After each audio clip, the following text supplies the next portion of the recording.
महाराष्ट्र वगळता इतर राज्यातील वैद्यकीय महाविद्यालयातील निवासी डॉक्टरांना 1,00,000 रुपये इतकं विद्यावेतन मिळतं। महाराष्ट्रात मात्र हे विद्यावेतन 75,000 रुपये आहे।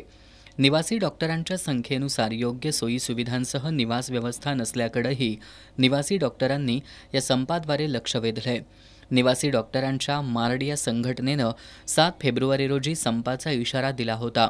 विद्यावेतनात 10,000 रुपयांची वाढ करण्याबरोबर निवास व्यवस्थेचा प्रश्न मार्गी लावू असं आश्वासन उपमुख्यमंत्री अजित पवार यांनी मार्चच्या शिष्टमंडळाला दिल्यानं हा संप स्थगित करण्यात आला होता।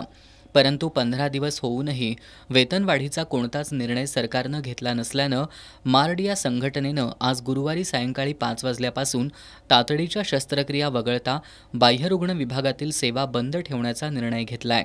की महाराष्ट्राच्या तुलनेमध्ये बाकीच्या राज्यांमध्ये जे निवासी डॉक्टरांना विद्यावेतन वाढवून भेटतंय ते आपल्या इथं नाही आहे। मग आम्हाला उपमुख्यमंत्री साहेबांनी पण सांगितलं होतं की 10,000 रुपयाची वेतन वाढ होणार, त्याच्यावर आत्तापर्यंत काही GR निघालेला नाही आहे।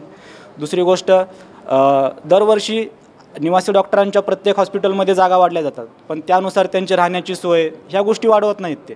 आणि आजसुद्धा अशीच आपल्या इथं कोल्हापूरच्या निवासी डॉक्टरांची पण अवस्था अशी आहे की ह्यावेळेस पण भरपूर आपल्या इथं जागा वाढल्यात, पण त्याच्यानुसार जी राहण्याची व्यवस्था आहे ती त्यांनी काही वाढवली नाही। याच्यामुळे असं झालं की अर्धे निवासी डॉक्टर हे काम करायला इथं आहेत पण राहायला बाहेर राहत आहेत ते। मग ही अशी वेळ निवासी डॉक्टरांनी, जे की स्वतःचं वैयक्तिक जीवन सोडून रुग्णांच्या सेवेसाठी आपला वैयक्तिक जीवनातला वेळ काढून इथं येतात, काम करतात, तर त्यांच्या राहण्याची, खाण्याची, ह्या सगळ्या गोष्टींची म्हणजे केलं पाहिजे। सरकारने पण विचार केला पाहिजे आणि इथल्या प्रशासनाने पण सगळ्यांनी विचार केला पाहिजे। मग त्याच्यामुळे आम्ही आजपासून म्हणजे जे आमच्या सेंट्रल मार्डने ठरवलेलं आहे की आज संध्याकाळी 5 वाजल्यापासून संपाची घोषणा केलेली आहे। तर त्याच्यानुसार आजपासून जोपर्यंत आमच्या मागण्या पूर्णपणे मान्य होत नाहीत तर त्या काळापर्यंत जे काही उद्यापासून जे बाह्यरुग्ण विभाग आहे, त्याच्यानंतर इलेक्टिव्ह OT आहेत, हे बंद राहतील।